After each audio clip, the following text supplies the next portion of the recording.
I thought, why not just have a more discussion, have a more discussion on art, on anything, and then just start the session. We come, we just draw, and we leave. Sometimes we don't even have a talk, and then without any communication, what kind of a community are you talking about, right? I enjoy talking as much as I enjoy drawing, and so I think it's important that we have these kind of personal conversations. So tell me, I was thinking, you guys decide on something, on topics that you would like to hear, and then we can start with, I will start by sharing my ideas upon it, and then slowly, one by one, you all can give your drop in your um, suggestions and ideas as well. Yes. Yes. How to Fantastic. practice mindfulness in art? Sorry.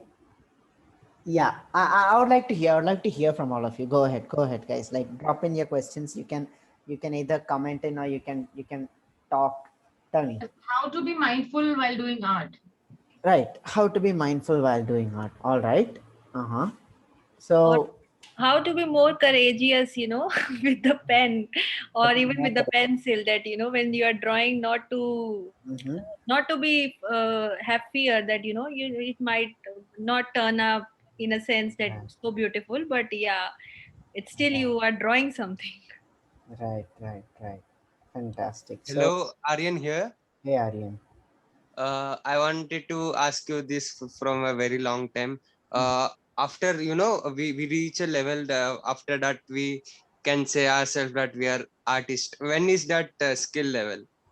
Right. Like Oh, it's very hard to say that I am artist until I get that skill level. skill level. I get you. I absolutely understand. All right. So, let's Aryan, go I at can it say one by that one to by you. one. Let's go at it one by one. I would love to answer all of you. I would love to answer all of you, and let's go at it one by one by one. All right. So, firstly, let's answer with Deepali, because Deepali is my privileged client. So, all right. So, firstly, how to bring in mindfulness into art. Firstly, let's understand what is mindfulness. I think the term mindfulness is itself a very misleading term. Mindfulness, see, the whole, whatever you're calling, what is it that you call your mind? What you're calling as your mind is an accumulation of past memories. Yes. Not really. Me, as per my understanding, mindfulness is like if I'm doing art, I have to be absorbed only in art Mhm. and not think about past, present, and I other things. understand. I understand. No, no, no. But So I have to be absorbed in that. answer this question. What you call as your mind is mostly a collection of all your past memories, right? Thoughts and memories, Right. right? Even whatever even your future dreams, hopes and plans, it is still based off your past memories. True. You create and you compose based on what's already there. Were you born with a mind? Yeah. Were Not you not born with it? Like, in it, any conceivable, this idea of mind as such, was it even there? um, I think so. Why do you think so? It's a very, very interesting question here. Why do you think? Okay, I would so like to I know. was yeah, so I was just reading Sadhguru and he says that we are born with the memories and karma from many, many, many lifetimes. Right, right. So I'm assuming that that might be true. Okay, so let's assume that to be true as well. Let's assume Okay. that to be true as well. Now, even whether, regardless of whether it is true or false, when we talk about mind, everything that we say is all about the past. Everything we say is all about the past. Now, when you say you're full of mind, see, what is it that immediately happens? Remember, when I started the classes, I gave this analogy of emptying your cup so that I can fill in my tea into it. Do you remember? Does anyone remember that Yeah, I analogy? do. Yeah, You I do, do. right? Do you have you heard of that? Has Ritika heard that? Unlearn and then learn, right? Unlearn and learn. It simply means that I gave this analogy where, imagine you have a cup and then it's full of water. If I pour anything more into it, it goes off, right? Then I cannot pour anything more into it because it just flows out. Now, I think when you say mindfulness, so immediately what happens is the term itself, according to me, can be misleading because you're thinking, like you need to be, like you're so full of mind, you're so full of thoughts and ideas. See, I think this accumulation of these memories or this constant stream of thoughts, that is what is actually stopping us from being fully present in the moment. We can think of the past, we can dream of the future, we can think of the future, but can we really think of the present moment? Just try this exercise. Think of the present moment. Can you just try? Just think of this present moment. Can you, like, yes, no? You can think of a second from past, you can think of a second ahead, probably a millisecond ahead. Just this present, can you? No, you cannot, right? We can only be present. And immediately if you try this exercise, thinking of the present, if you try this exercise, immediately your attention will be brought to the present moment, and you'll immediately get this enhanced sense of presence. You will feel an inner life force, that inner life force, that energy, and a much more magnificent scale. This is what meditation is all about. Meditation is all about being present. It does not mean you're closing your eyes, you're sitting, or you're doing any of those kriyas or doing anything. All of these are pathways, all of these are channels. Meditative, we can be meditative while we are drawing. We can be meditative while we are talking. We can be meditative while we are running. All of these can be pathways to meditation. Meditation simply means you're being present. Just being present, just being fully absorbed, involved in the moment. And this does not mean that you're trying to block out your thoughts. You're trying to block out your thoughts. No, you're not trying to block out your thoughts. If you try blocking out your thoughts, if you try stopping the incoming stream of thoughts, what happens is that it's like you have this ripples of water. So try blocking that with your hands. You only make it worse, right? It's like you're trying to flatten water with your hands. You only make it worse. If you stop thinking on something, I heard this beautiful story.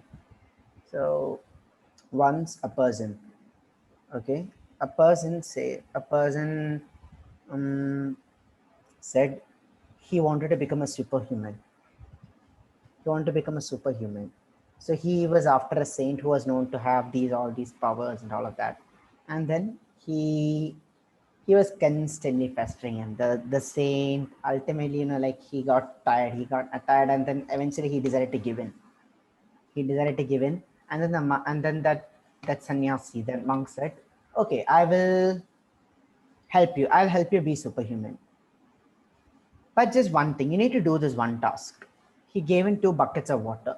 You need to carry this bucket of water up till the top of that mountain within so and so time. Not even a single drop should fall off. He said, "Okay, I can do that. It'll be hard, but I can do that. But one thing, on the way, you should never think of dancing monkeys. You should never think of dancing monkeys." He was like, "Strange. Why would he say that? Do you get it? Do you get this?" Immediately, what happened is that when that person was trying to walk, all he could think of was dancing monkeys. And then the monk said, "Right." The monk said, like, I'm sorry, I can't help you. So that's the nature of thoughts. You stop thinking on something, you try stop thinking on something, it just doesn't happen. And most often we make this mistake. We try to stop thinking, we try to, like all of that. But rather, the most important thing is to be fully involved. Be fully involved in whatever you're doing. Now this question comes, how do I get involved? How do you even get this involved? Okay, I understand. I should try, I should not try blocking my thoughts. How can I really be involved? From what I have understood, there are two ways. Firstly, as these streams of thoughts come into you, most often it is our involvement. Thoughts have their momentum. So whatever you call as your anxiety attacks or anything, if you ever faced anxiety attacks, I have had it in the past, and most often we might have all had it at some stage, or the hypertension, anxiety attack, or anything. It's when we get involved. Like, what is anxiety? We are thinking of something that hasn't yet there, and then we visualize, we imagine it, right? We imagine the situation, and then it becomes so real. As we keep thinking on it, as we keep getting involved on it, it takes more and more solid form. It goes its own momentum, and just like that, we are lost. Or most often, we have in this thing of sweet nostalgia. We think, and we think of the past, and then like it carries on, on and on. It goes its own momentum. The problem is we are energizing our thoughts.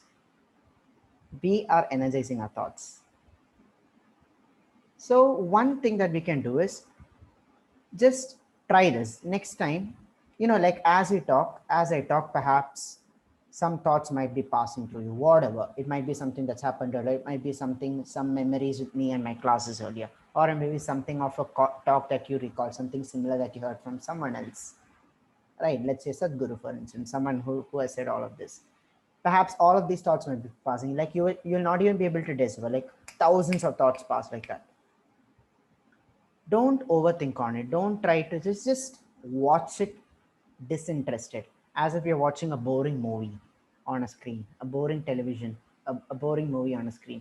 Just watch these thoughts, just being disinterested. Let it be, let it pass. Let just the thoughts pass. Just let it pass. And then you will see that eventually, slowly, this momentum of these thoughts, it slows down. Just try it now. Just try. Whatever thoughts come, just see it like you're seeing a movie. Like you'll be able to actually see it, picturize it. You'll see that immediately, like slowly it slows down, the momentum slows down, and you will slowly, eventually, like it takes time, but slowly you feel more at ease. In that way, just being disinterested in what is there, you're it's free.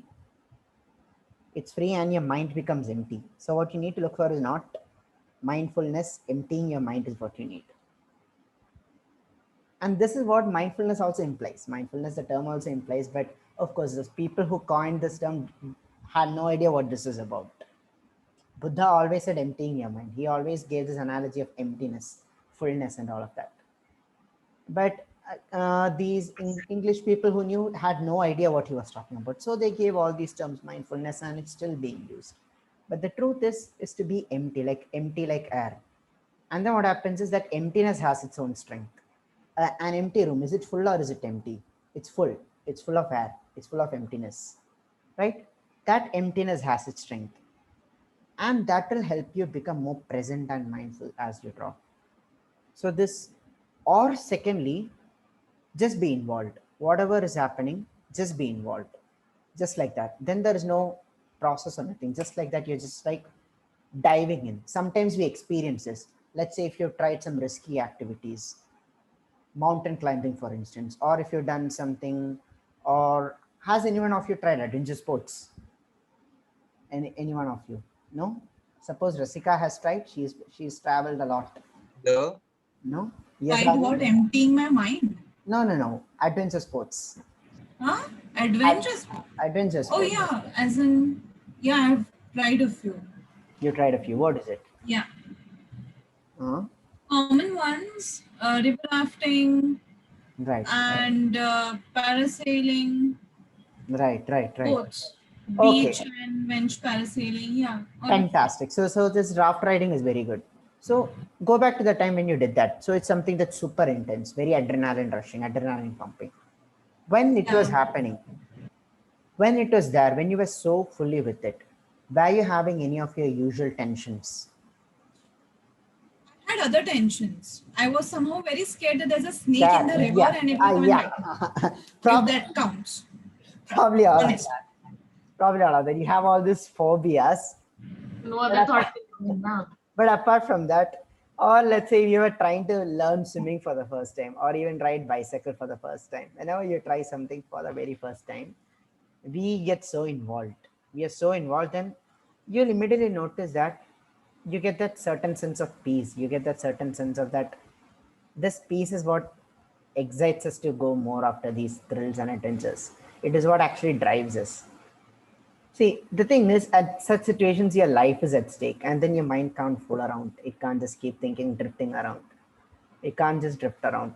So, this level of attention, this level of involvement, if we can practice, if we can bring in to whatever we are doing, just drawing or anything, that is what can help us get this level of involvement, this level of mindfulness. And or you can do so many things through the day to get into that practice. So right now, Deepali is having, what are you drinking? Tea, coffee, Tea. tea. Black tea.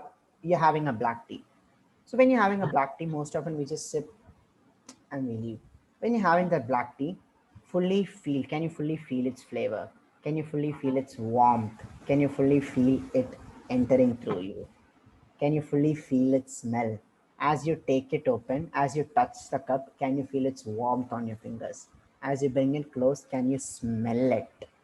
Have you ever smelled food? Yeah, always. Right. Or are you just gobbling it up, or have you ever smelled and have you slowly consumed it? When you chew, do you get the taste sensation? See, everything in life can be seen as an opportunity for mindfulness. For me, these talks are very mindful. These talks are all practices for getting, like, I'm super involved when I talk. As I talk, initially I'm just a little slow, and then you see I carry with my own momentum. I go with my own momentum, and these are all completely unscripted. I just go. It's the level of involvement. Everything can be a practice for involvement. If you're someone who goes running, who goes for an evening walk, walk with presence, walk with that mindfulness. And it's only through constantly being involved with every action, and at the same time learning how to ignore every other thought which does not help you with it at that time, we can get this level of presence and that mindfulness into our artwork. Yes. You have an alternative career waiting as a career coach. Oh, sorry, as a life coach. Thank you so much for that. Thank you so much for that. So Niranjan, now the next could I question. interrupt between? Yes, Aryan, go ahead. On this topic, the same thing happened with me. Actually, you said about overthinking, and this is I thought I will be listening to you and draw this thing over here. Just hold on a moment. By the way, those of you who are fans of Aryan, we have a lot of Aryan fans here. Deepali, Rasika, we are all Aryan fans. So if those of you who are wondering who the person is, this is the dude, Aryan I'm Ju. Aryan. I wanted to answer Aryan's question. We can call him an artist. He wanted to know when to call himself an artist. He is an artist. Yes, I will certainly answer that. But go ahead, Aryan. No, you wanted to come in. Because for to the people, I am all the. I mean, in art there are three fields: realism, abstract, and cartoons. So I wanna go into cartoon industry, but my fundamentals are weak. But I know the all the techniques of across realism. Mr. Artist taught me.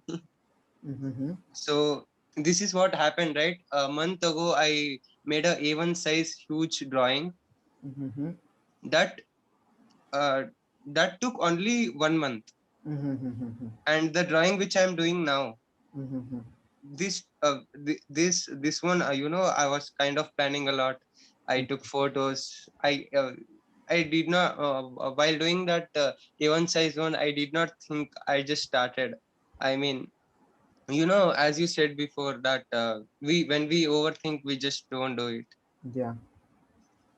That finished very soon, but this is But still on the process. on the process. I understand.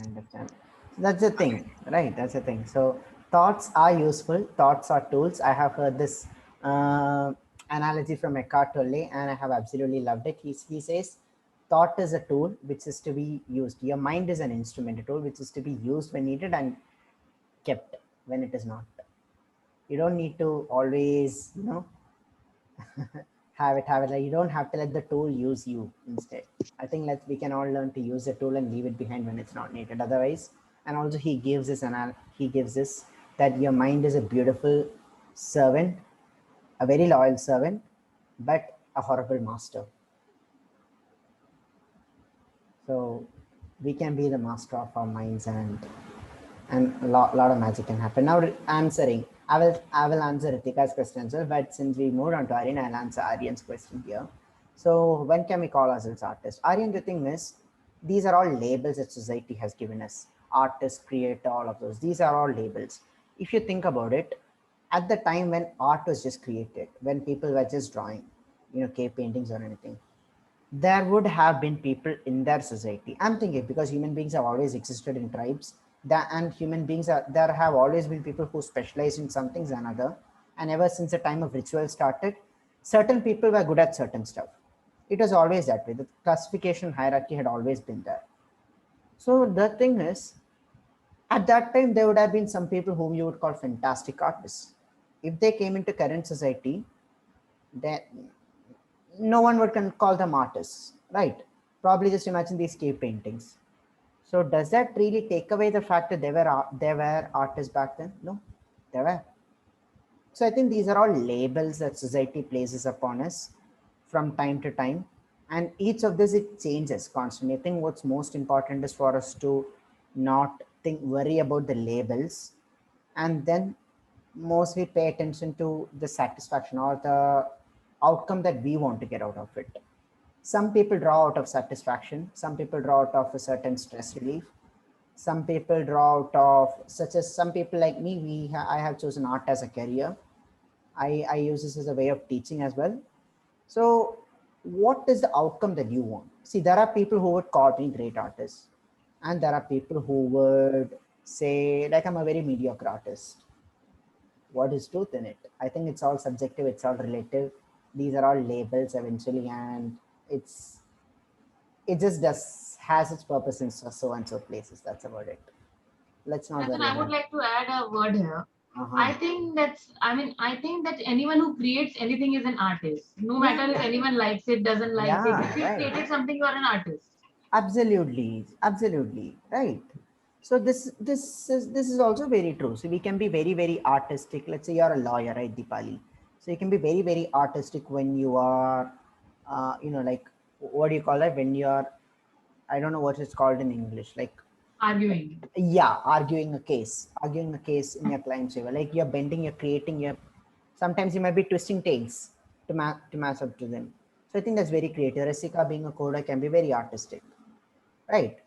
Or if you're someone who does household work, let's say Usha, you can be very artistic in the way that you take care of your work, in the way that you cook food, in the way that you serve food. We can I just would like, say even a 1 year old is an artist if he's yeah, working with his tasters and creating something on the wall. absolutely, absolutely. And there is this beautiful quote from Pablo Picasso: "Everyone is born an artist. It's only like how we, the challenge is to remain as we grow up."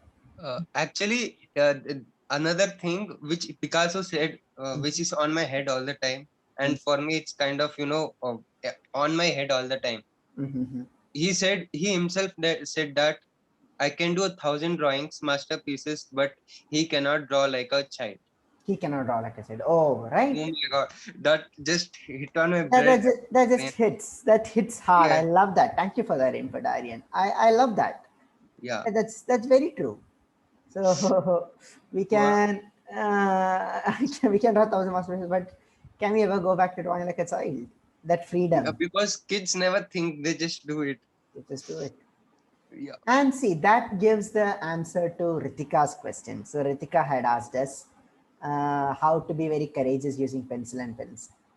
According to me, it's all social conditionings. I would go everything, almost everything. I would almost all our problems are our social conditionings. This fear, this everything has come out of it. That's because if you give a child a little pen and pen to draw, the child will draw. There's no problem in handling. And then as we grow up, as even as you learn all these techniques, we are constantly worried about getting it right, getting it wrong, and all of that. And it is this worry that cripples us. It is this fear that cripples us. It is really this fear. How can we not have this fear? How can we not have this fear? So it is just that it's just realizing that we don't really need this fear. Fear is just a choice that we have had, that we have chosen to embrace.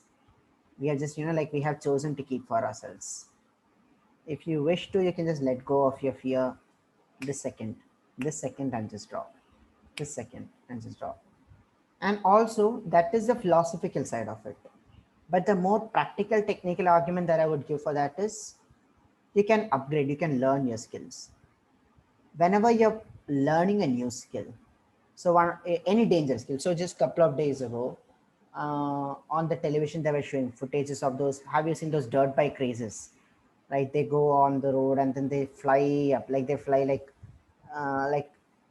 they fly almost like 2-3 stories high into the air, and then they do stunt on the bike mid-air, and then they land perfect landing.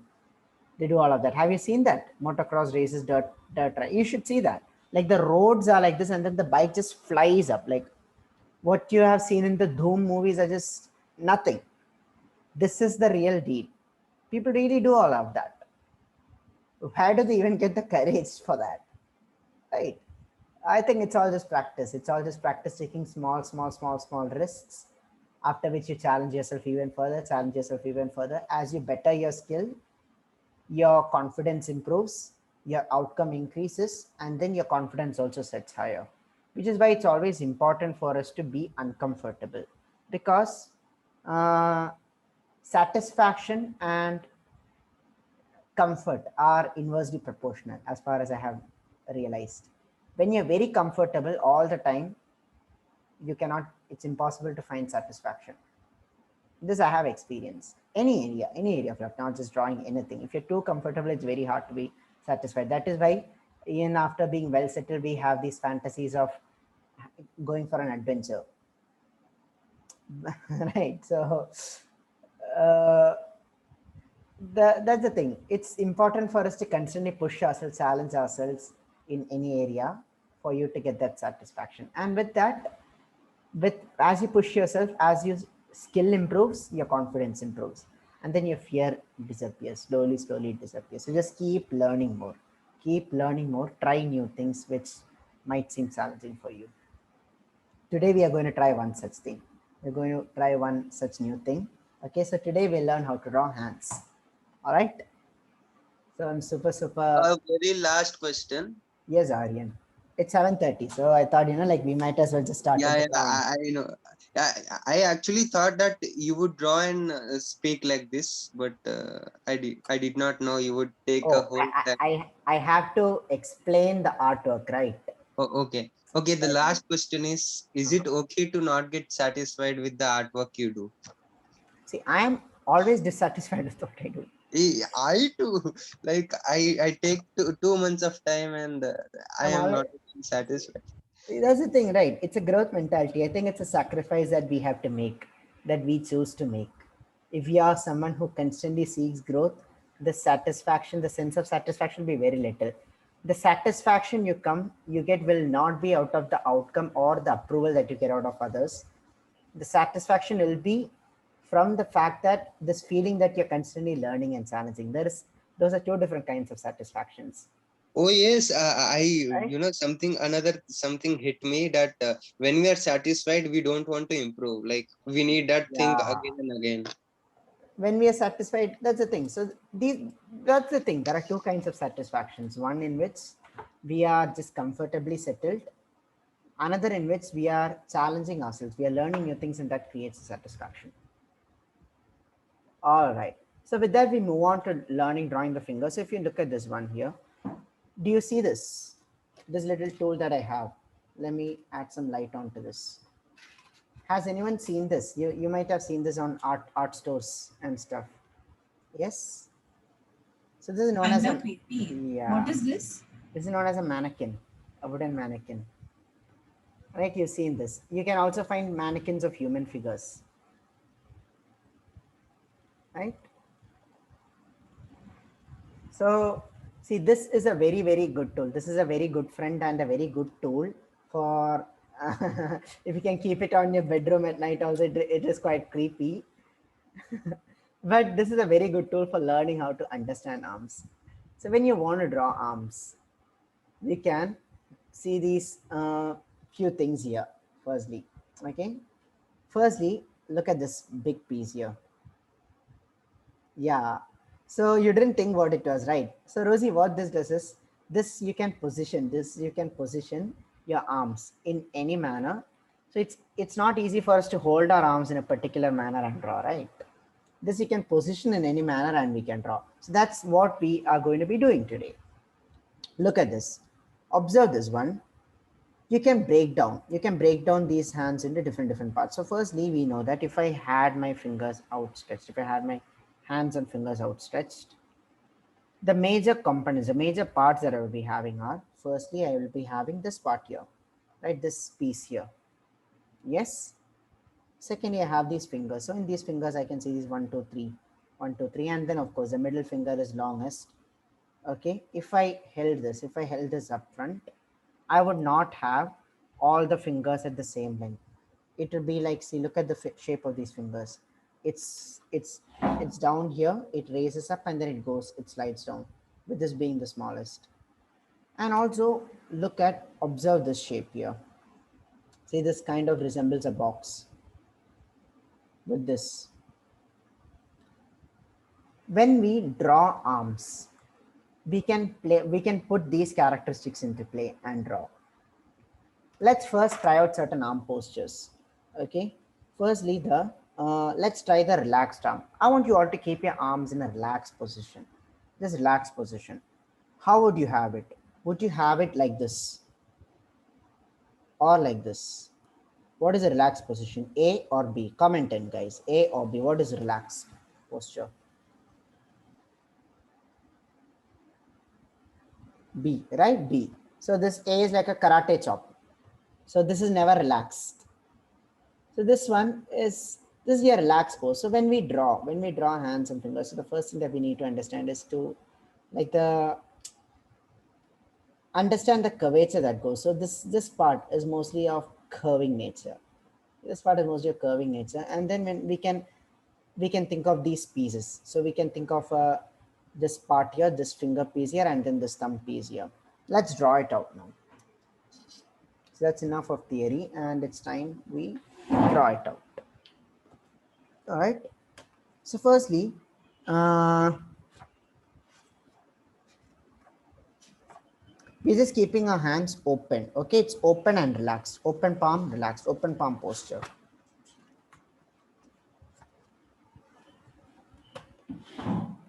When we draw hands, as I had indicated, firstly we have a major piece. We have a large piece on this.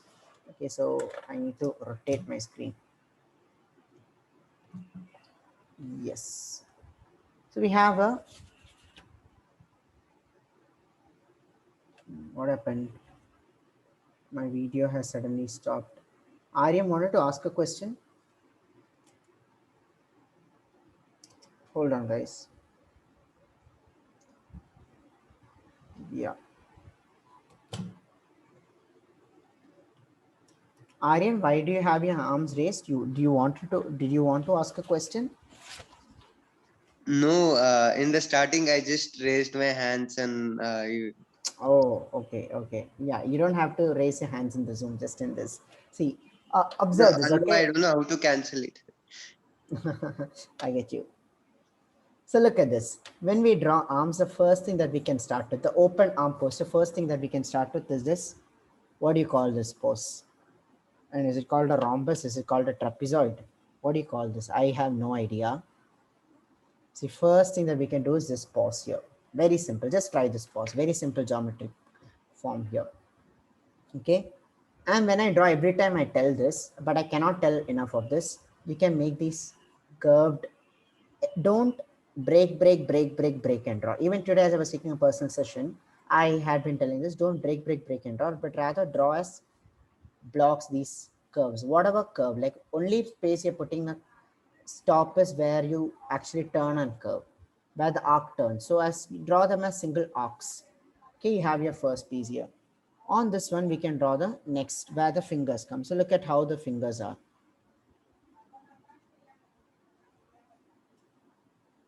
Right? When we drew human figures, I taught you to draw arms like this. I told you to make arms like this. You have your fingers here. This is your middle finger. This is the place where the middle finger comes, right? All right. Thirdly, let's give that thing for the thumbs, for the thumbs to come, right? This gives it for the thumbs. Now, as we want to draw, as we want to extend our fingers, we can extend lines out of this. So just like Wolverines, how Wolverines, the cartoon character Wolverine, right? So how Wolverine's claws come.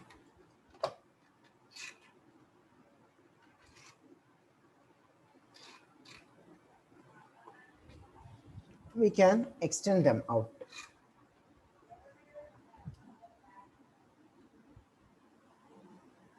Okay. 1, 2, 3, 4. Pay attention to one thing here. The direction, the general direction of my hands.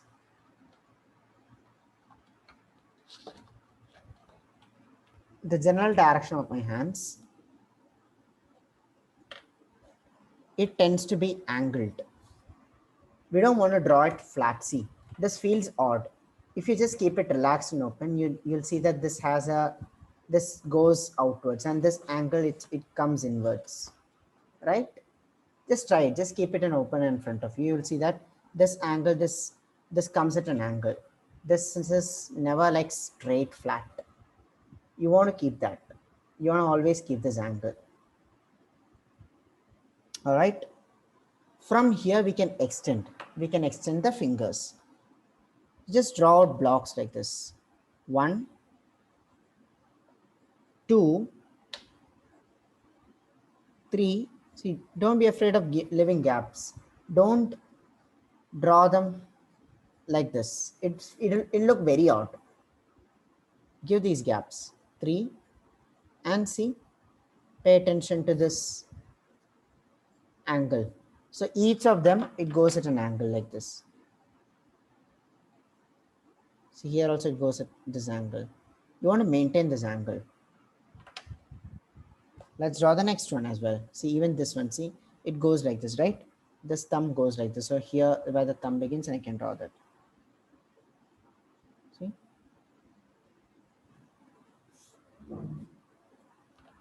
Ink this up. Don't worry about keeping the shape organic. Keep it more blocky for now. Keep it blocky for now. See that? This is how the mannequin was shaped, right? You can draw them as cylinders. See? You can make these divisions, three major divisions onto this.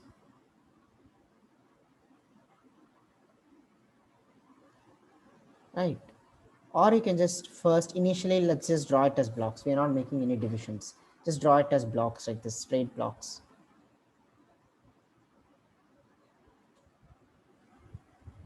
Fair enough.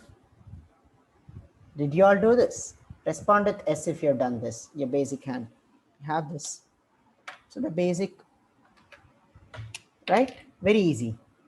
So the basic thing that we have is, firstly, we have this number 1. This is your number 4 shape. This is your second shape, your third shape. And of course, we have these minor shapes that come out of this. These angles, it needs to always be at an angle. Don't forget that. First, let's try a second pose. Let's try another variation of that. The same relaxed pose. If we are just seeing it from the side, just relaxed and we're keeping it loose from this by the side. How do we draw that? See, start off with these blocks. Always when you're drawing, you can start by making this. What do you call this part? I don't know. What do you call this part? Does any expert in that here?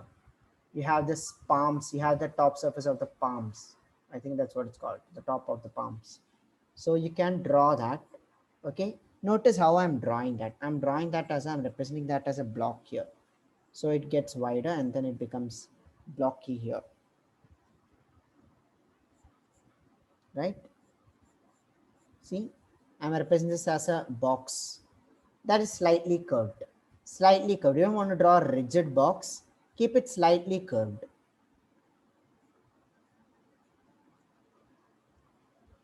All right.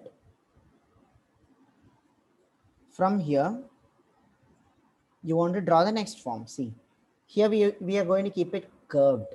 So you can, don't see in this part, from this part, the curvature starts. It already starts from this. It doesn't go straight like this. The curvature starts from here. And then you have this curvature that goes here as well. And then it folds in. So you can draw this piece like this. See?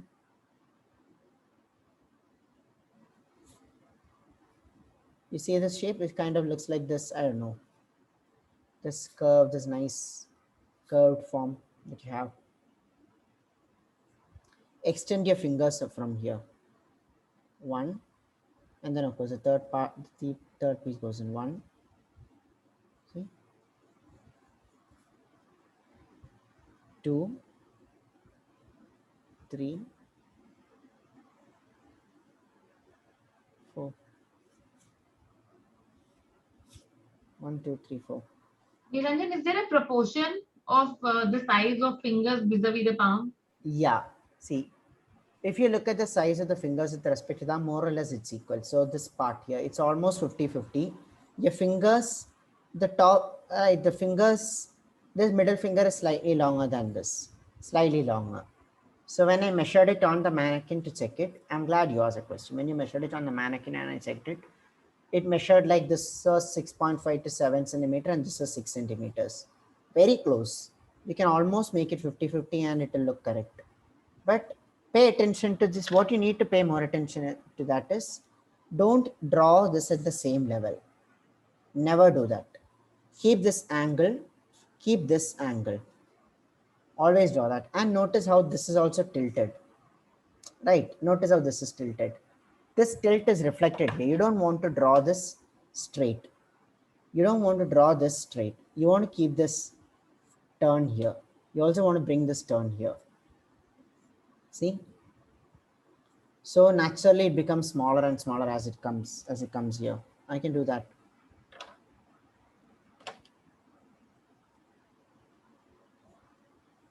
So you can draw this. See, just complete them as blocks for now.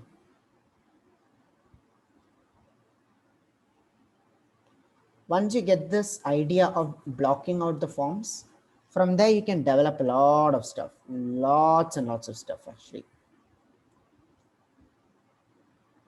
Let's add in another level of detailing into this. See, you can curve your forms here.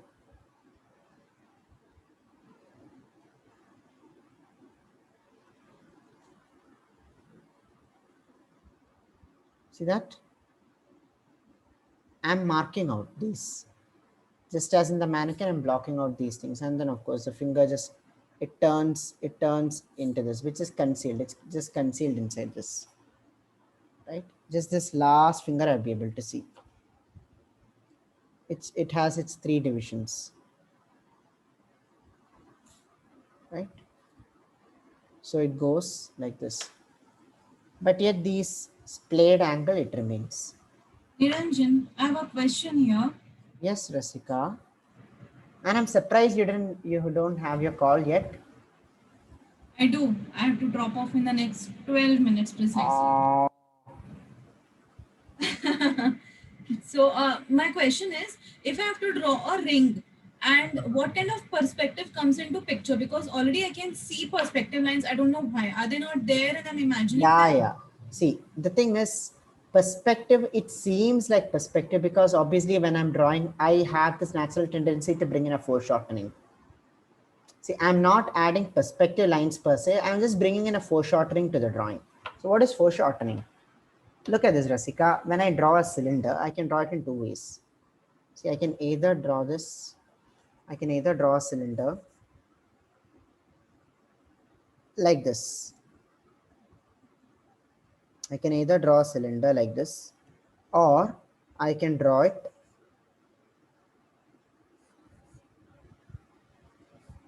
like this.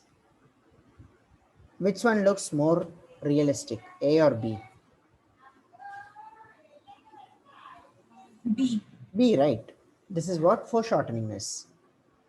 I have this tendency because I draw a lot. I practice it this way. I bring this foreshortening into the drawing every time. So that's why you see that I have made this smaller, although actually when you look at your palms, this top surface is not so small as I had drawn here. Right, it's actually pretty wide. The wrists are actually pretty wide. So it's just, this is what is called foreshortening. How do you get foreshortening? You just practice that with every drawing that you draw. Every drawing just as the cylinder that I had applied, you just practice that. Now coming to your question, the ring. See the ring, this is how it would come, right? Your ring, if you wanted to draw a ring, this is how it would come. So you can draw with foreshortening, without foreshortening. I just draw naturally with foreshortening. Got you. Got it? Answers my question. Yes, yes, yes. Yeah. So the slight distortions that you're seeing is that it's just foreshortening at play. Foreshortening, if you want to practice, we can do that. We can do that as a separate practice some other time later. So That will be great. Yeah. right, you just make a lot of drawings. You make lots of sketches. That's it. You draw in the regular form, and then you make lots of sketches, like lots of geometric forms. Start to geometric forms, then make geometric compositions, and then do that. We can do that some other time. We can of course do that. Niranjan, here you also maintain the same proportion in the second hand. Proportion as in the proportion is it. See this, look at this, Yeah. it's folded, right, Rosie? So this one is this much. This one, if I actually extended it, imagine if I just extended it, it should be like this. And I just need to keep that in mind. So see, this is my second thing. Imagine if I just extended it, it would come here, right? And then if the third, there is a third part that's concealed. If I extended it, it would come here. So yes, of course, I'm keeping the proportion. Now, how am I getting this naturally? It's just practice. Sometimes when you draw, you might make it too small. Yeah, Right, you might make it too small, you might make it too large, or it's I just did that actually. that's the thing. Most often, I'll tell you something. So I shared this insight in the group class today. Whenever you're drawing something, probably you just need to exaggerate a little more than you think you should. So this, I don't know how many of you are in the B8 group here, but in that, I had explained for the drawing of Rupert regarding drawing the snake. So I told her to make it like this is the snake here, the cylinder. If you notice, I have drawn these curved strokes all over this thing. What happened was Rupa, although she has applied all those textures and all of it, the problem was it kind of seemed flat. That's because there's a very lack of curvature in this. You probably need to curve it 10% more than you think you should. You probably just need to exaggerate the curve a little, because chances are as we draw, we will just, this is your thing, we will just draw it flat. We'll just draw it flat, it's just that. But that is very different from this, right? This is very different from actually going for the curve. Similarly, I had noticed this when I initially thought human figure drawing, despite repeatedly me telling that your legs needs to be 2 times that of your torso, you still make it shorter than your torso. That's because we think that is it too big?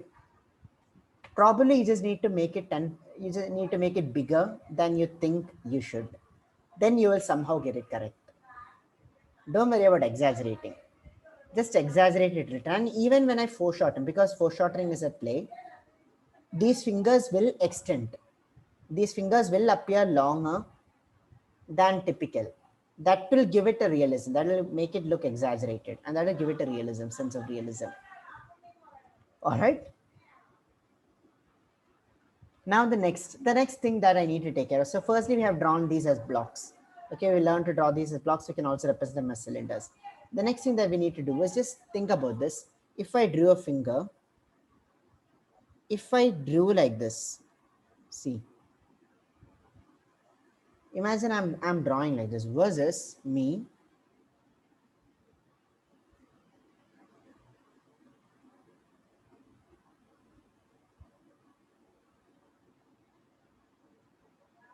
drawing like this. Which feels real, A or B? Answer is pretty obvious, isn't it? B. So look at your finger. See, it's bumpy and it's flat on top. That is the second thing that I have found to be very, very useful when you're drawing fingers. Don't draw it flat. Don't draw it like, see, the mannequin model makes it seem flat. When you're drawing with mannequin, it's wooden stick, it's cylinders, and they actually curve it. They curve it a little, they carve it out a little to make it not seem so flat, yet it appears flat. Keep this curve and flat at all times. Let's draw an example.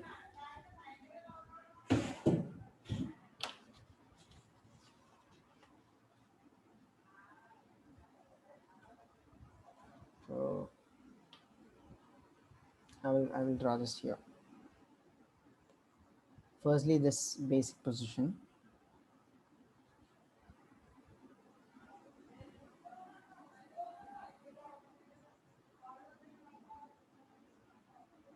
Okay, firstly this piece. This is your side of the palm. This part. I can first represent that. Then let's extend this outwards. As we had explained, we are not going to draw it out flat, rather we are going to curve it. 1, 2, 3. Make sure that this and this are almost equal proportions. This will be a slightly smaller because this is bending, that's it. But otherwise, more or less, it's of the equal proportion. Okay, 50-50. More or less, we're going to keep it that way. After you've done that, I want you to curve this. So you can of course extend these lines from here, and then you can make these flat. Make sharp turns here, but curve it here. See that?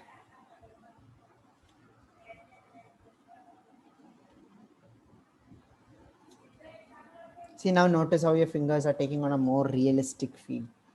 Let's try the thumb here. See this thumb comes with this extension here, and then you're drawing this. Again, the same model. Curve in this.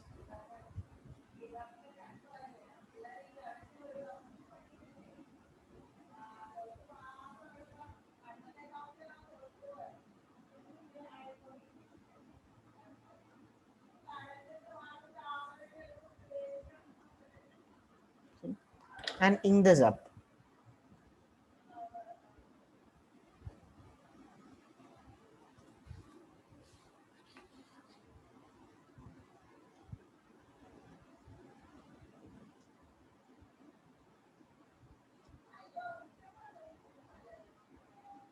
I'm drawing these as guidelines, so don't be afraid of drawing these guidelines now. We're just learning, right? See? You can add this slight curve here, and then you can do that. See? Notice it's taking the form of a hand. Yeah? So this is the basic insight. When you're drawing this one, you need to keep it, you need to follow this thing of curved and flat. It's not all flat. See? Curved.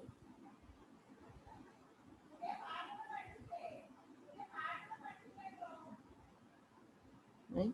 Curved and flat. Flat and curved. Yeah? You done so far? Respond to this if you have understood this second concept. Concept number 2. Yes, sir. Yeah? Fantastic. Now let's try another pose. We've done the relaxed arm posture. Let's try the second pose, which is the closed fist. Let's try the closed fist. Okay?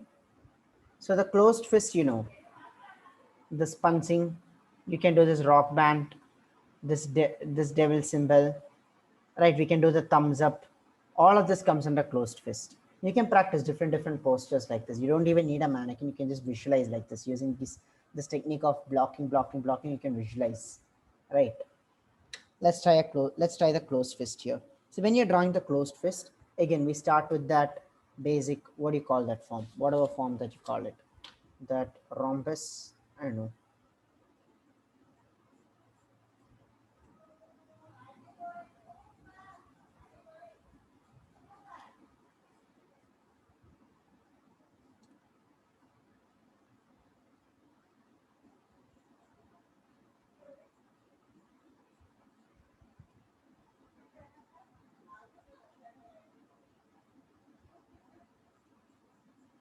And then we are drawing this closed thing here.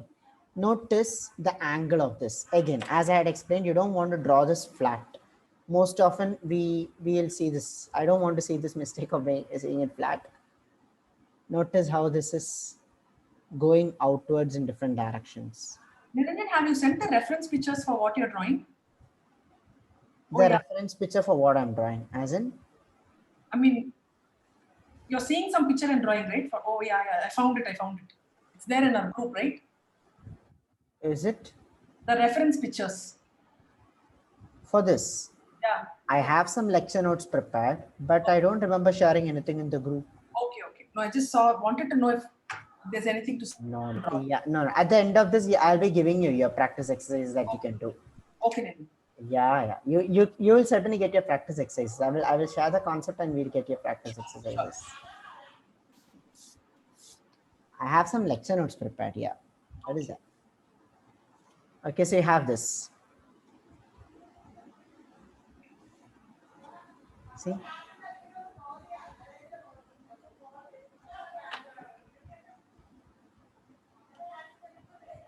See, make these folds, you make these curves here like this. So you can extend these to different directions. See, this needs to get that angle.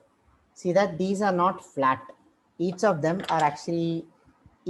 will meet at a certain point, certainly. Each of it will meet at a certain point, certainly, but for that it has to go out in different directions. Don't make the blunder of making it parallel. Please don't do that.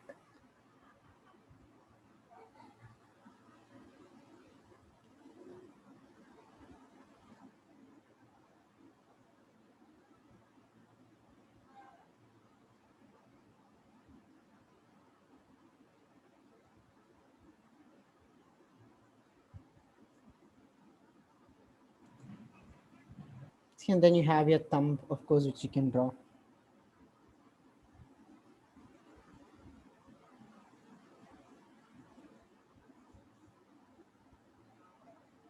Right, your closed fist pause. So the basic things to understand is, firstly, you have your base shape here. You have your second shape enclosed within this. You can put out your third projection. Within this, we are drawing these. So if you had to draw the rock symbol, so how would you do that? Probably you will extend this thumb outwards. Right, this thumb will come outwards, and then these fingers will go outwards.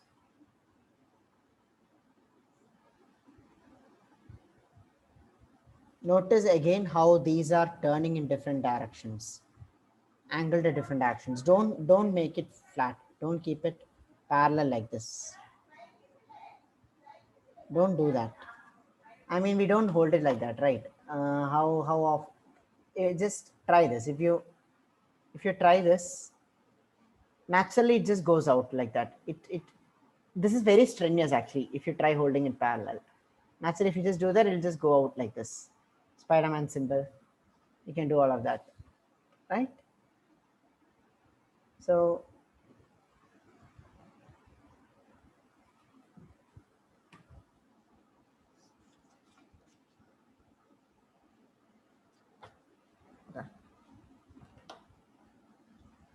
let's try drawing this. Let's try drawing the same from different angles.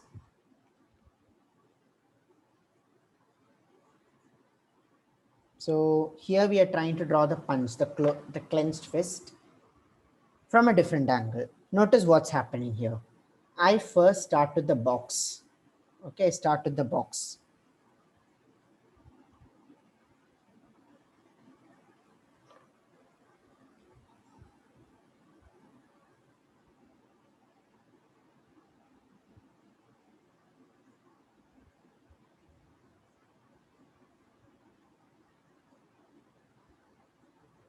A box like this. So this box, it's not a rectangular box per se. It's a box that you're seeing like this. Within this one, I can mark out all the regions that I need. So I have this 1, 2, 3, 4 fingers here. Notice the angle at play in this. 1, 2. See, it's not parallel, it's angled. It's never parallel. Okay. And how do we ink within this? See?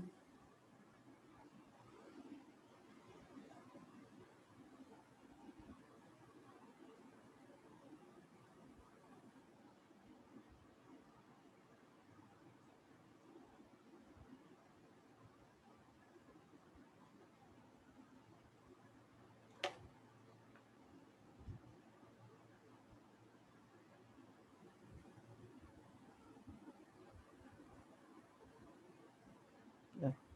We have a fairly real looking thing. So notice how I'm constructing everything within a box. This is the base. Within this box, I can make everything that I want. Even as you draw your mudras, you can follow the same principles. You find out the major shape, you find out the major forms, you extend how it goes. Sometimes your mudras might mean that it's like this, and you'll have to probably extend your thumb like this to go here, and then this comes this way. You have to do that, right? So let's try. How would this look if we saw it from the angle of the thumb? So we're seeing it from this pinky finger. Let's try. Let's see how it look. How it look from the angle of the thumb. Again, start with the construction of a box here.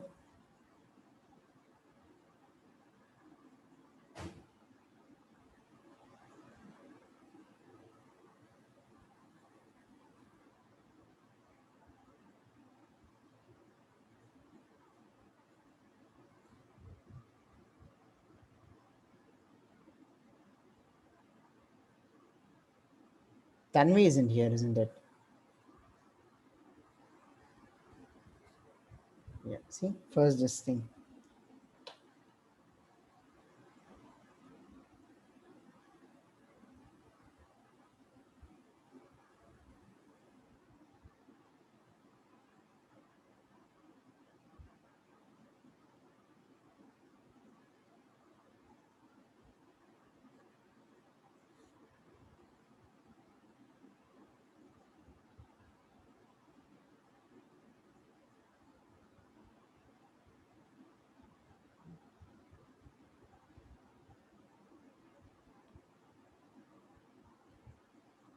See, I'm curving it here and I draw that.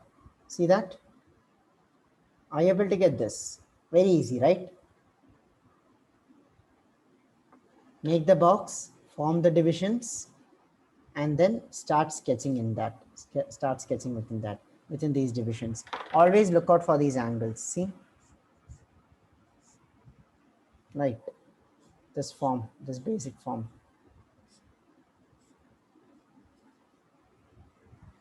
And then ink within that.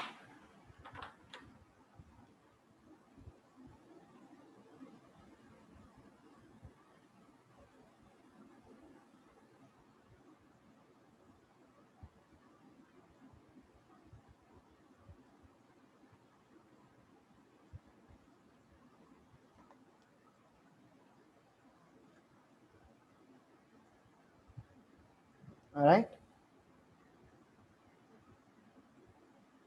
So you want to try some more relaxed hand postures? Are you getting this? Are you all able to get this? Follow through this easy? Yes, Niranjan.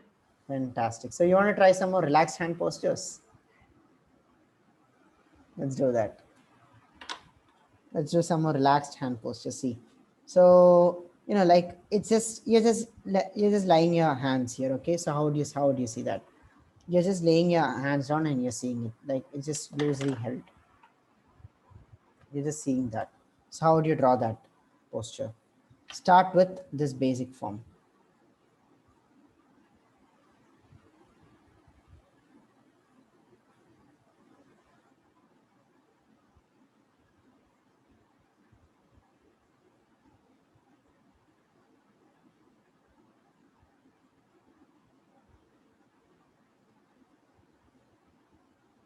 And then as we had learned, within this form, we are constructing this is what you call this shape here, how this fingers will be, and then you're drawing this.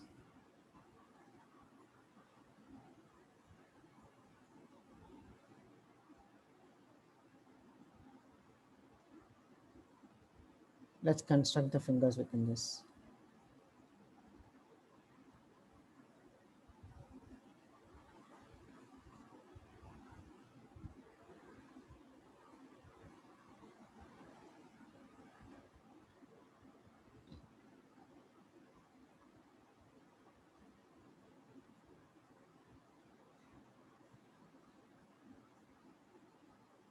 See, start loose and then eventually make the forms more defined. Like given all the features as we had learned today, keep it straight, keep it folded, and then make these edges curved. You can make these straight, right? You can keep the angle. So this is your angle, you can keep that.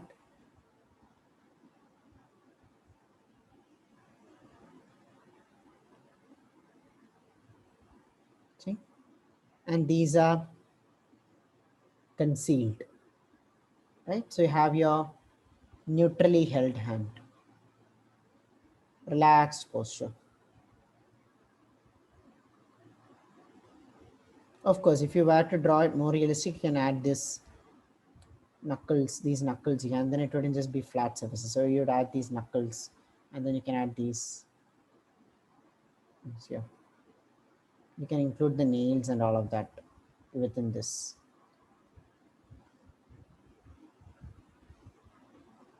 Let's see this from the other side. This is fun, very, very fun to draw. Let's draw this from the other side.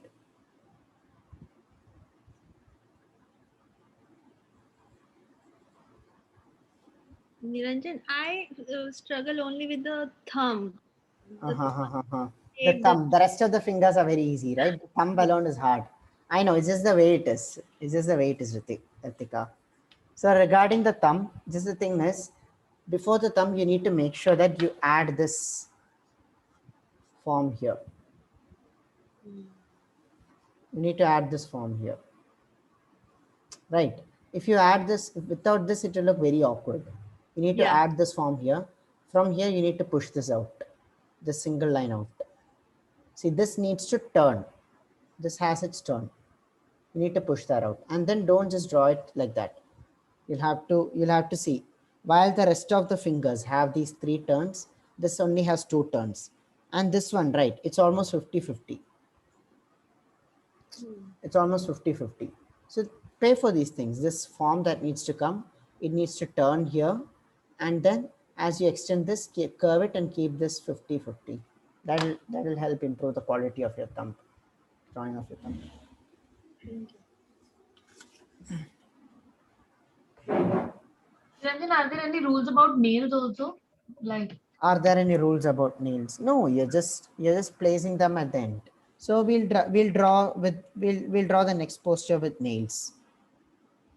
We'll draw mudra today. Before leaving, we'll quickly sketch a mudra today, and we'll do that along with nails, and you'll see that. All right. There is still time. So I intend to hold the session still. We have time till around 9 p.m. So we'll draw in 15-20 minutes. We'll draw mudra, and you'll see.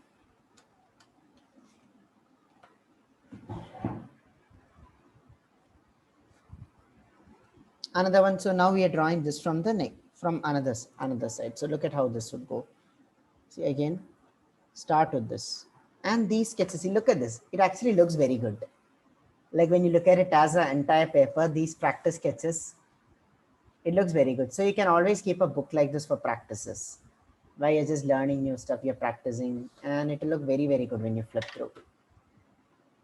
It'll look very, very creative.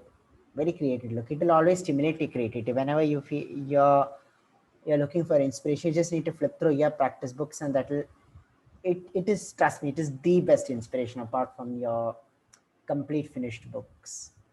Very, very intriguing this is to see.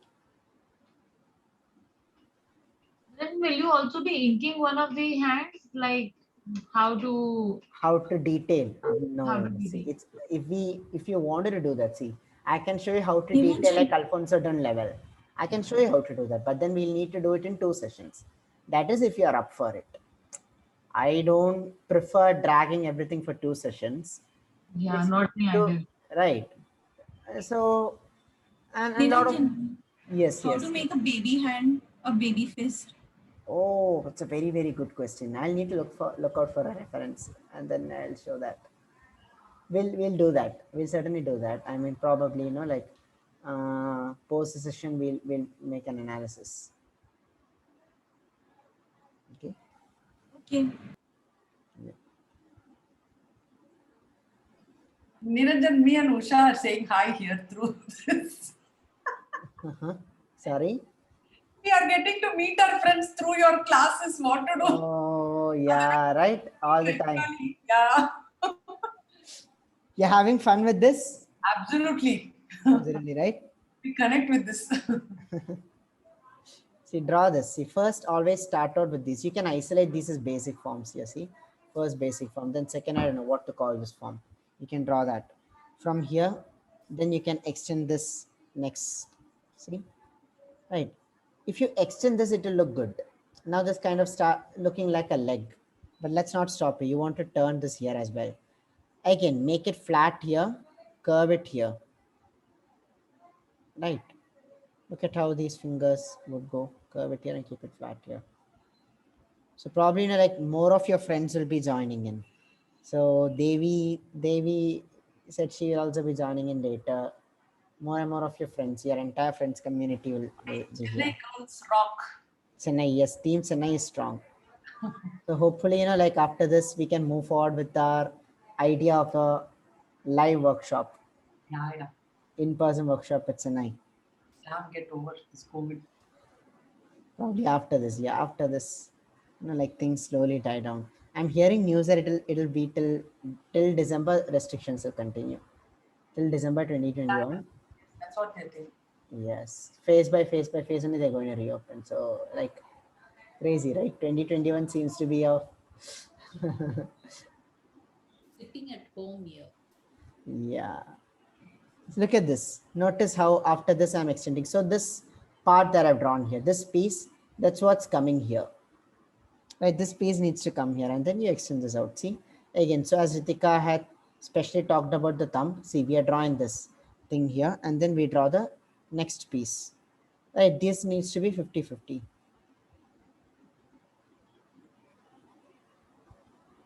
Right, you can just curve this or you can just, like you need not maybe even make the curve that's strong. Make sure you get the idea. So this gives a nice, loose, relaxed feel for the hands. Basically, in my finger, like the first part which is coming, that's a little longer and then it gets shorter and shorter. Sorry, this part, yeah, this part is a little longer. That's how it is, right? This part, see, this is actually the palms. This is your palms. And then it gets shorter. Yeah, that's a very nice way of looking at it. Shorter and shorter. So see, always pay attention to these angles. Look at how this goes. Look at how this goes. And even in this one, if you were to detail this out, this thing here, this actually, it has a turn like this. It's not parallel. It's supposed to turn like this. And then here, if you were to draw this folds here, it will turn even more. This turn will be even more intense. Just clench your fist and see.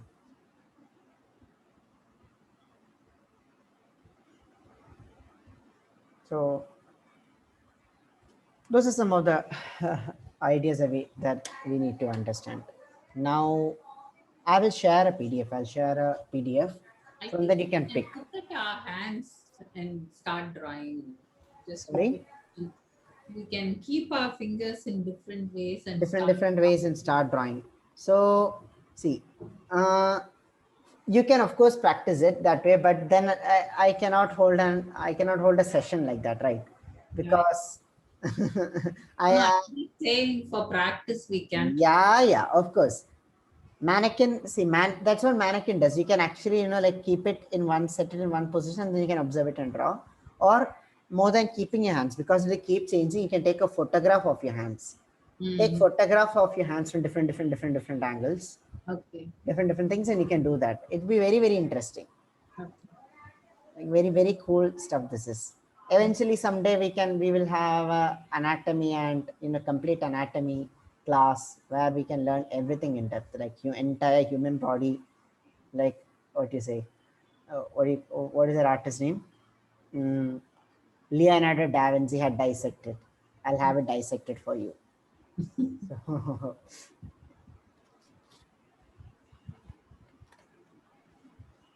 all right, so I will share something. Okay.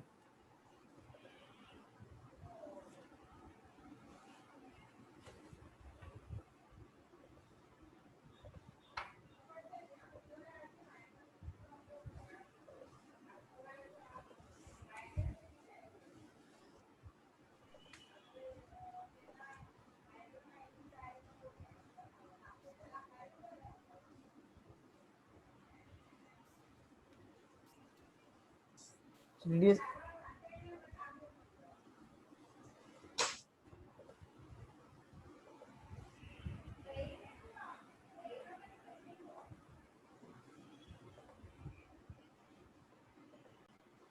all right, so let's explore. Let's explore some of the things. Let's explore some of the classical mudras in this one, right?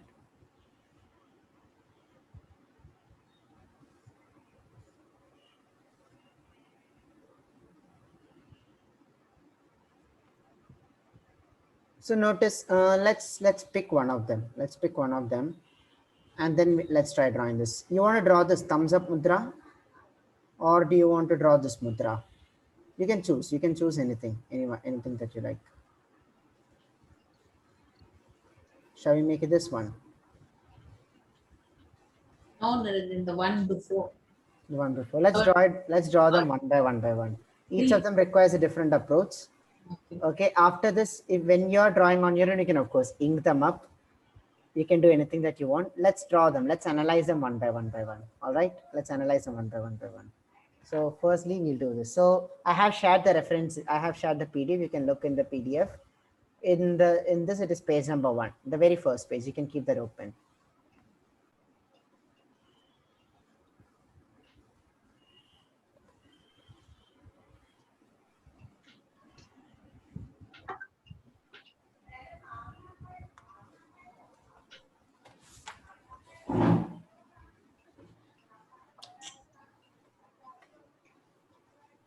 First, see, look at this palms here. It's an open palm posture with these fingers that are held in a very rigid position. So if you were to draw that, firstly you can turn this into this box. You can first draw this box. Okay, so this comes here. First this box. All right,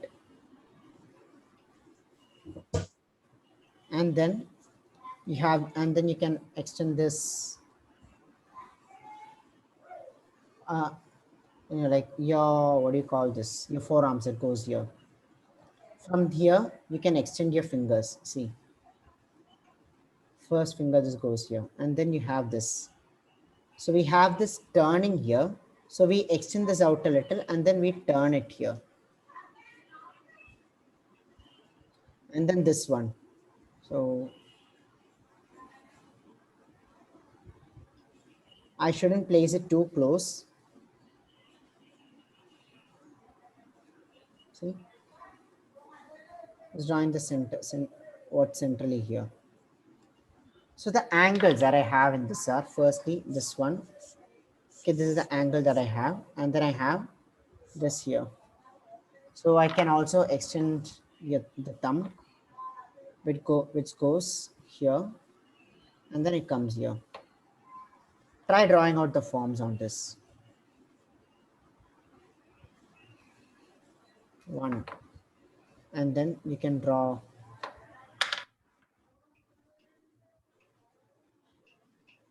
Just make these quick sketches. Don't think too much time overthinking about it.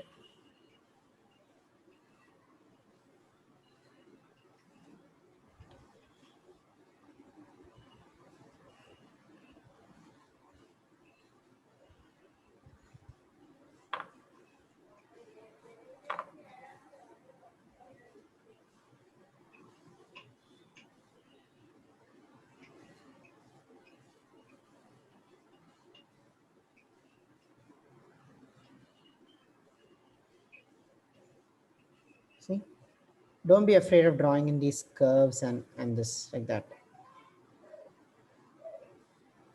See that? See, look at how it's pointing. This nature of it pointing here has to be very, very visible. You can draw, you want to draw the thumb, right? So Deepari had asked how to draw the thumb. Within this, just draw the thumb. There are no rules as such. As far as I know, there are no rules.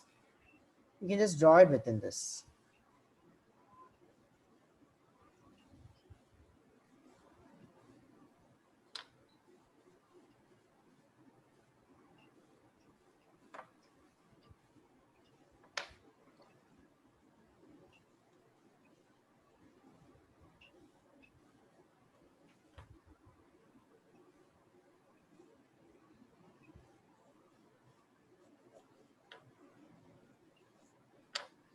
Probably this needs to be a little more thinner.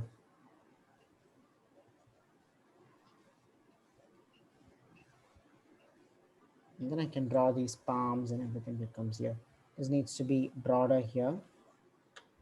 And here you go. You have your thing. That's your first finger. You can add in your rings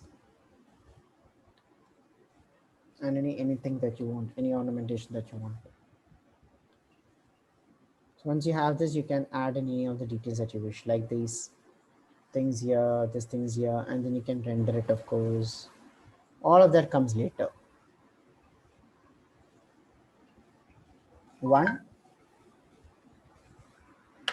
Shall we draw the next?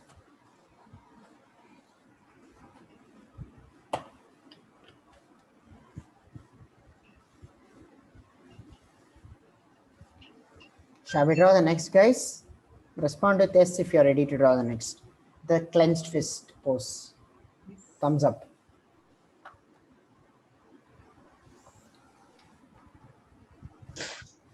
So look at this. Break it down into boxes.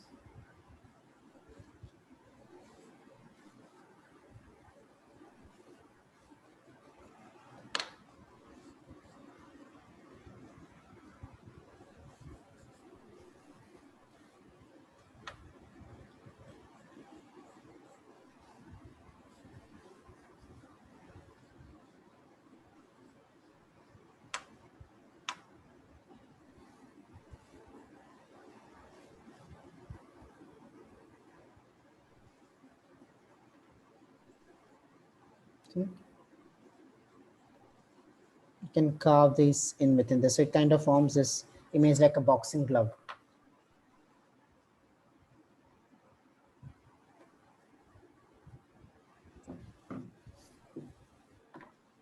And then start forming these fingers within this. So one, as we had learned, these things are outwards, right?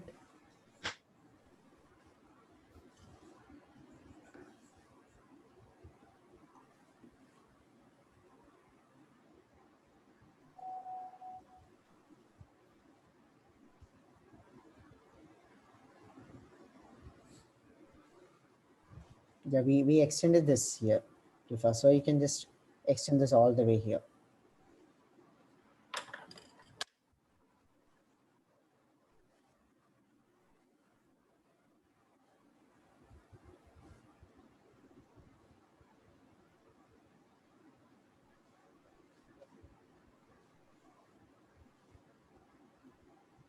See, pull this out.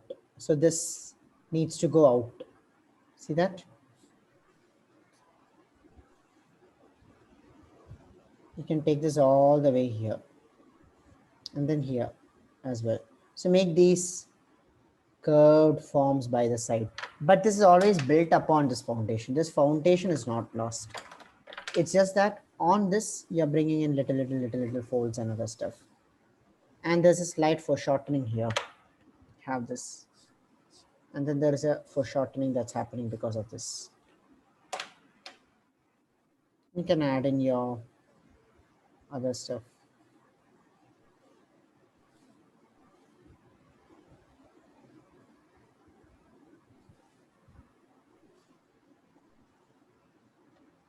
A very different session today, right? Usually we are in with all these renderings and all of that, but today it's all about sketching, just getting the freedom of that.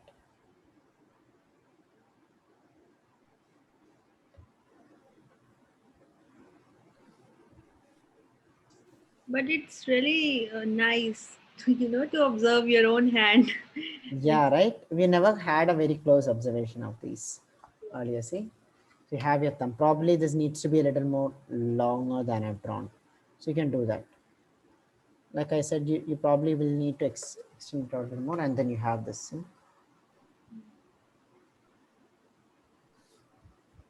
So you In can this add in. pose, I can see my nails. Sorry. In this pose, I can see my nails. So we need to draw those. Yeah. See, there is a slight nail here. Right. Slightly, you can see that. And then you can add in your rings or any ornamentation that you want on this.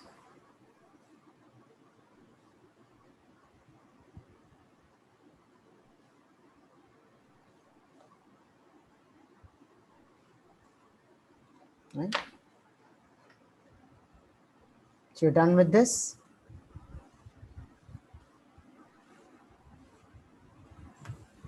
Yes? Yes, Niranjan. Yes. Let's try one more.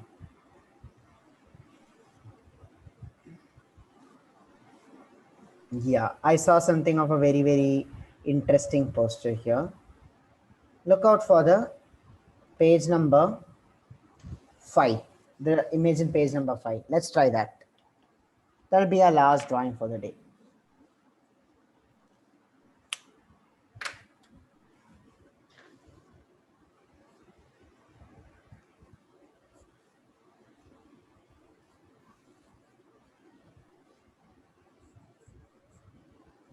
So firstly, I will draw this part. So this is in page number 5. Firstly, I will draw this. See, it comes here. And then I have this wrist wala movement. This, like art from the projection from the wrist. I have this one. So you have this fingers that goes here. And then I have this other finger that comes here. Third. And then I have this fourth. So it's kind of like a flower, right? And then on this, you can make these rapid movements.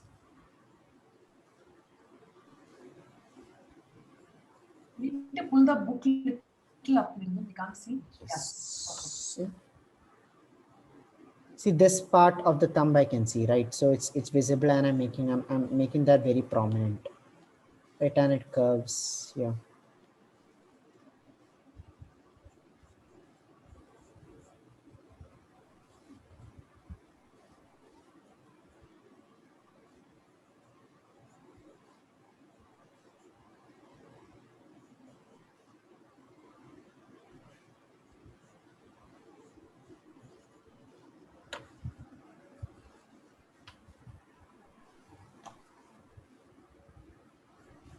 It's a very flexed up pose, so you want to really stretch it out.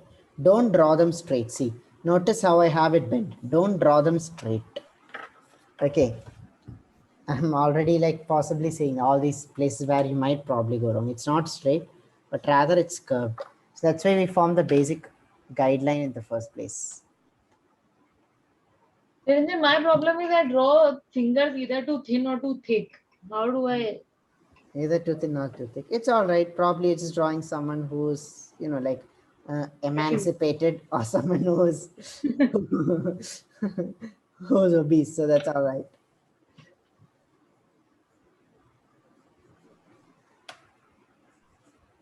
See, to get that sense of proportion. So look at this one here. These fingers, I'll just make it narrower because these are going outwards. These are not straight. These are actually, when you just hold your, try holding this, you'll see that this is actually, if I were to do it in 360 degrees, I would see that this is actually not flatter, but it's actually going outwards, curving outwards. So you need to bring that foreshortening effect here. And then see, and then of course, bring this flex. Since it's flexed, it's like this. So you can ink this up. By the way, for all these beautiful images, you got to thank Brishti. So Brishti is an intern. So she's joined to learn personally with me, and she helps me in holding sessions, finding images, and in lots of other ways, sorting your drawings.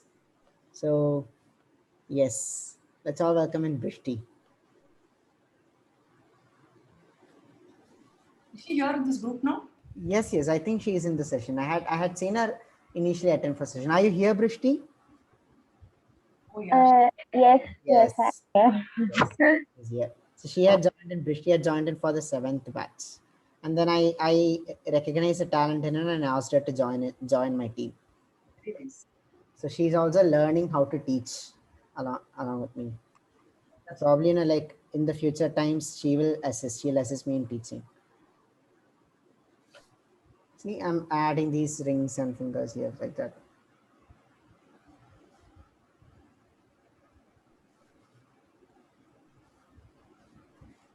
Notice the freedom that in these strokes.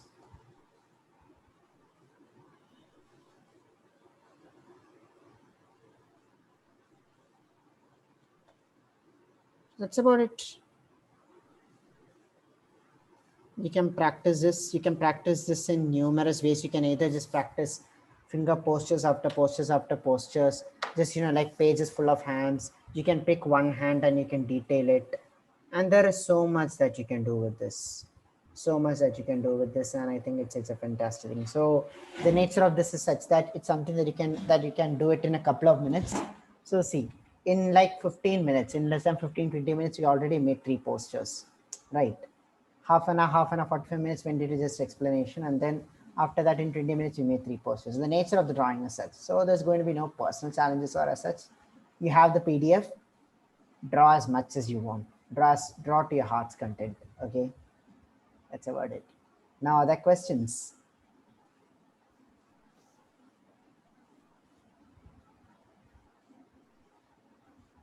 Very clear, no questions, Niranjan. Very clear, right? Very clear. Yes. So if you wish, you can share your work. You can share your work within the group right now, and I can have a quick look at it, very quick look at it, pointing out what's the common thing.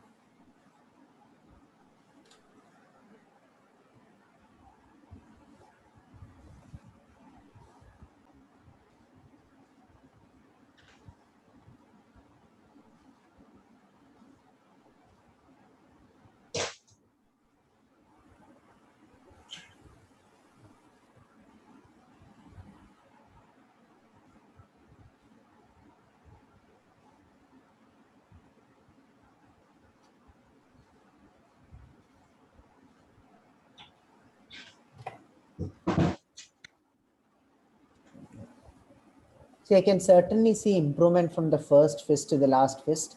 While this looks very, very artificial, okay, this towards the end, I can see that you are getting the fluidity. The thing is, it's about getting that fluidity. So towards the end, I can see a little bit of that sense of fluidity that's come, and that's good. So I cannot get that freedom in this. This kind of feels very, very strangled. Like, like there's so much struggle that's gone into this, but yet towards the end you're getting it, and I think that's a very, very positive improvement. So regarding this one, so this is also the next one.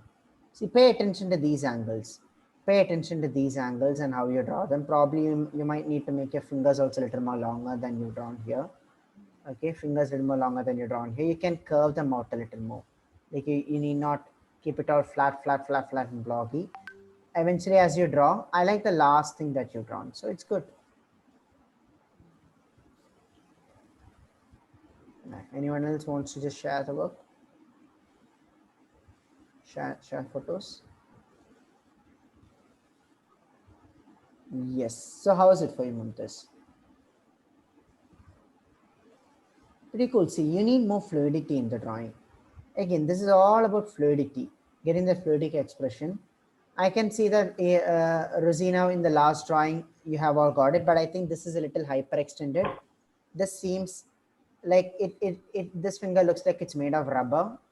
It needs to be more, right? See, it has bone structure. Although it is flexible, it does not mean that it just, look at this. There is the bone structure. See, look at this. First, you have a structure here. Notice this. I have the structure here. And thirdly, it comes here. So it goes 1, 2, 3. It doesn't come like this. Yeah, Right. got it. In Dharma-Mesa, there is huge difference. So you don't want to, like make it seem like it's made of rubber. So pay attention to this. Pay attention to this bone here. And see, just making it broad here. If any one of you have missed that, you can make this broad here, and that will give this, that will give it that sense of realism. Sorry, Niranjan, I missed. What did you say about mine? I was taking the photo of the second page. Yes. So what I said was you need more fluidity. Okay. Look at this one. There's a certain fluidity in the drawing, right? So I develop said my second page. I think I didn't see that. Draw it big. To get What? that fluidity, draw it big. See, that's the thing, right? It seems very, very constrained. Very constrained. So probably you need to draw it bigger. So in this is A5 or A4 page. A4.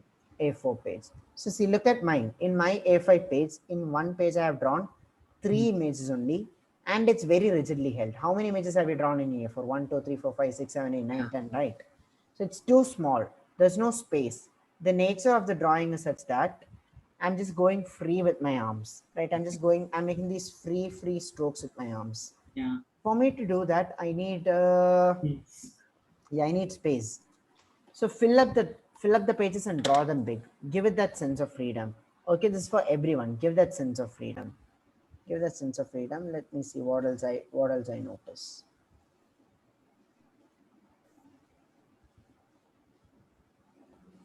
Yeah, this was my. This is your last thing, right? Yeah, this is the Yeah, one. see, this is the thing. See, look at this. It's too constrained. And also I cannot see that foreshortening. So how would you draw this? If you were to draw this one, you want to construct that box shape. So you want to construct that. Just try drawing a box like this, and then the slide thing. See, if you can get this itself will serve as a foundation. So this needs to be broad here, and then it needs to be narrow here. Don't draw it this way. If you draw it that way, it's gone, right? Okay. So pay attention to these little things, and I think you will eventually get it very well. Anyways, so it's a very nice effort from everyone, and we'll see. I mean, share your work within the groups. All right. Catch you all again on next Friday. Or if you're joining in for the B8 group classes, there as well. Take care. Bye-bye. Bye, Niranjan. Thank you. Bye. Bye-bye.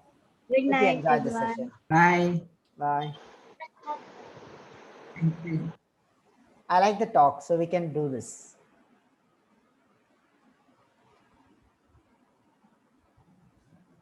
Bye, Niranjan. Thank Bye. you. Bye-bye.